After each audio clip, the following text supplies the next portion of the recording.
Gauteng police have opened an inquest into the death of 19 people believed to be illegal miners. Now, according to police, their bodies were discovered in an active mine in Krugersdorp yesterday.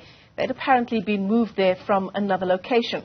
Our reporter Mnisi is tracking that story. He joins us live this morning from a very misty Krugersdorp. Linda, the one bizarre thing that I find in that statement from police in Krugersdorp is that they're not investigating a murder inquest, and yet the bodies apparently had been moved from another location to where they were found.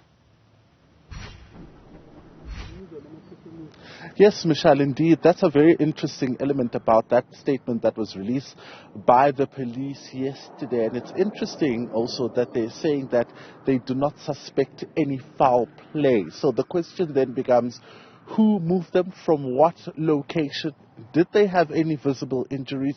What are the investigations pointing to? But at this point, what police are telling us is that they are suspected miners, and of course all of that was seen through what they were wearing at this point. Their bodies found near an active mine. We understand that the people who work at that mine, or even the owner, could have been the ones that contacted the police around, the discovery of those bodies, because they were lying, already dead and declared dead on the scene. So police at this point are saying these men have not even been identified, so the investigations continue.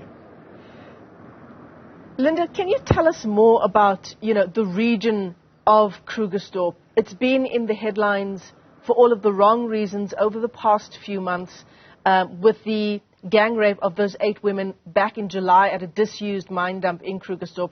Police responding quite strongly at the time, sending in special forces. Had they maintained that level of police visibility since July? Well, Michelle, at this point it's unclear what the results of that task team or that police force that was sent down to Krugersdorp has been.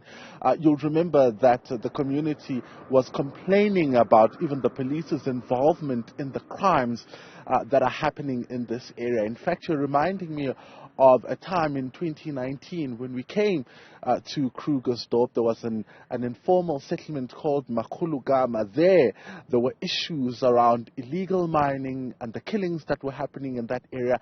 It was subsequently, taken out. In fact, all the shacks that were there were removed, and it seemed as though things were quiet thereafter. But it emerged again this year following the rape of that crew that was filming a music video, and that of course sparked debate around the safety in this area and of course the issues around illegal mining. We spoke during that time to a number of residents who are saying that police have done nothing to try and assist them in curbing the scourge of crime in this area. It seems at this point that it's gaining notoriety for chilling crimes, really. I mean, if you remember the people that we spoke to at the time of the gang rape that happened in this area, some of them detailing incidents of rape from as early as the previous week.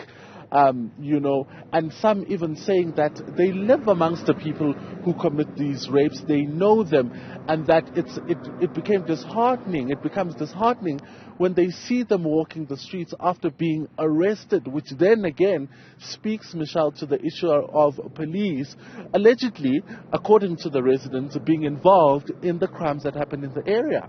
Absolutely. Linda Mnisi, thanks very much indeed for that early morning update from Krugersdorp. No doubt we've not heard the last of this story.